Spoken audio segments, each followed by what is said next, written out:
Now, at this time, mid-March, we're already in the midst of outbreaks of influenza A, which is the seasonal influenza that the United States, experiences on an annual basis. So the hospitals at that point certainly were allowing us to test for influenza A. And I started to have some patients who looked like they had an influenza-like illness, cough, maybe a mild fever, maybe not, malaise, muscle aches, the signs that most people associate with influenza. We tested them, and I was quite vigilant because I usually get a fair amount of pushback from the hospitals about ordering so many tests. And I'm going to come back to that in a little bit about what that means and the consequences for pushback on testing. And all the tests were coming back negative. I was testing for more obscure viral infections. So ordering even some of these very expensive, what are called respiratory viral panels, because I couldn't make the diagnosis at that point. These tests were coming back negative. And this was before we had either before we had actual COVID-19 testing or just when we started to get COVID-19 testing. And when we started to get the COVID-19 testing, the hospitals were refusing to test my patients because they didn't meet the criteria that was established by the CDC for COVID-19 testing, which was fever of a certain level, overt respiratory symptoms, dry cough in particular. So if my patients had a moist, congested cough, they didn't meet criteria, and I was absolutely refused testing on these patients.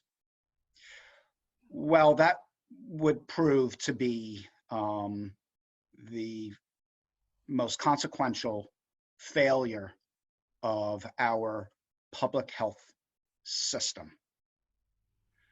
On March 20th, we began to experience the rapid spread of an influenza-like illness. And at this point, I demanded that my patients be given COVID-19 testing. And of course, the tests were positive. And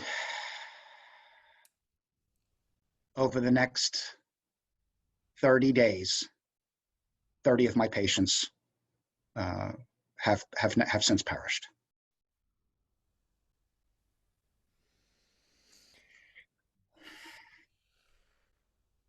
Dan, do you think that could have been prevented had they been tested earlier?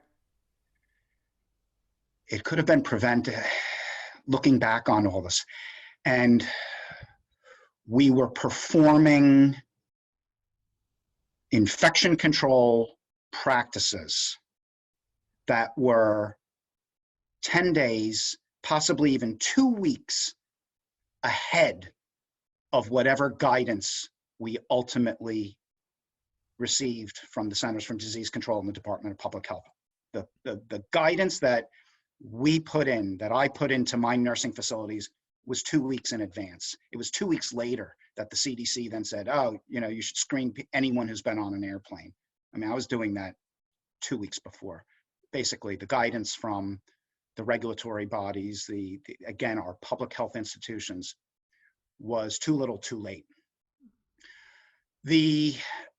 Ultimately, looking back on why my facility and many other facilities were unable to stop the rapid spread of this is probably because of the presence of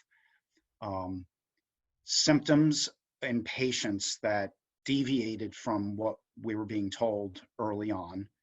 And from now what is recognized as the high prevalence or the commonality of what's called asymptomatic super spreaders. These are people who are without any symptoms of illness who are spreading the virus from one, to people in whom they contact. And what we've learned over the last 2 months is that people might be spreading the virus just by speaking, let alone coughing. Yes. And I think that's the lesson to be learned. And the question is, why has it taken us so long to figure out the root of transmission of this illness? Again, I think this is an indictment of our public health system, which is essentially a poorly funded, poorly respected system that was in no way prepared for a pandemic, despite everything that we've talked about over the last few years. I mean, my nursing facility had a pandemic preparedness plan. That also requires, a hierarchical approach with federal and state governments managing the crisis and providing timely guidance and access.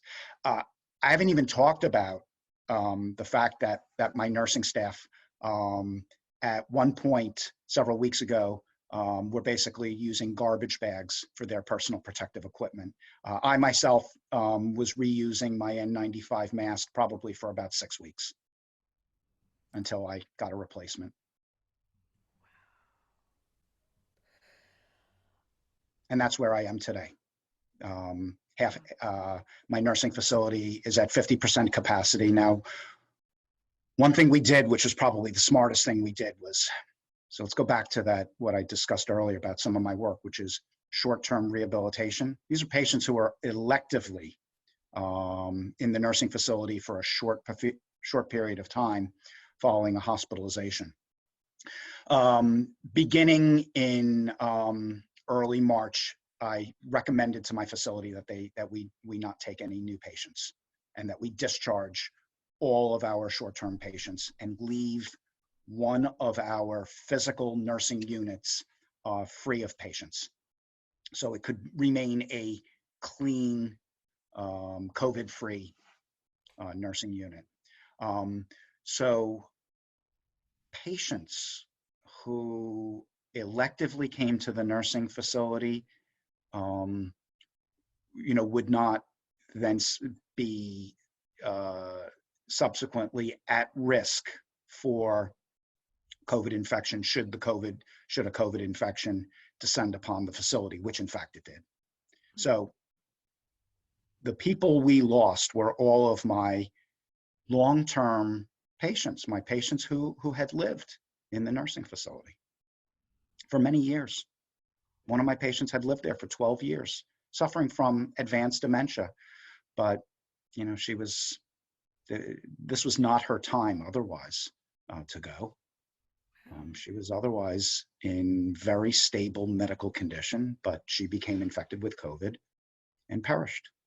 Now, one of the questions people may ask is, why did you have so many deaths in your facility? Well, most of these facilities, the infection may spread, and even with adequate infection control. In fact, we had an emergency survey by the Department of Public Health to determine that we were in fact following proper infection control guidelines. Our survey showed 0 deficiencies. In fact, we were commended for everything we were doing. We were commended for being proactive. And we were even given a little bit of sympathy from the Department of Public Health, which is a rare gesture, but nonetheless appreciated. My patients, when we knew or when we started to see this infection spreading, we called every family member to discuss with them what people's expectations were, what their goals were, and just about every single patient, and this would have been about 90 patients or 90 families, just about everyone, maybe say for one or two, expressed a desire not to be hospitalized for a COVID-19 infection where they would otherwise require hospitalization. And it was mostly because I promised everyone that I could provide the same level of medical care, just about the same level of medical care as would be provided on a general medical floor, which consists of intravenous fluids, antibiotics, laboratory testing, that the reasons why someone would otherwise need to be hospitalized beyond that level of care would be if it was at a level beyond which I could provide. So that would be intensive care unit level care, and that would usually mean a patient whose breathing function had deteriorated to the point that they would require a ventilator. And except for one or two family members and patients, everyone said, that's not what we want. Take the best care that you can of my family members in the nursing facility.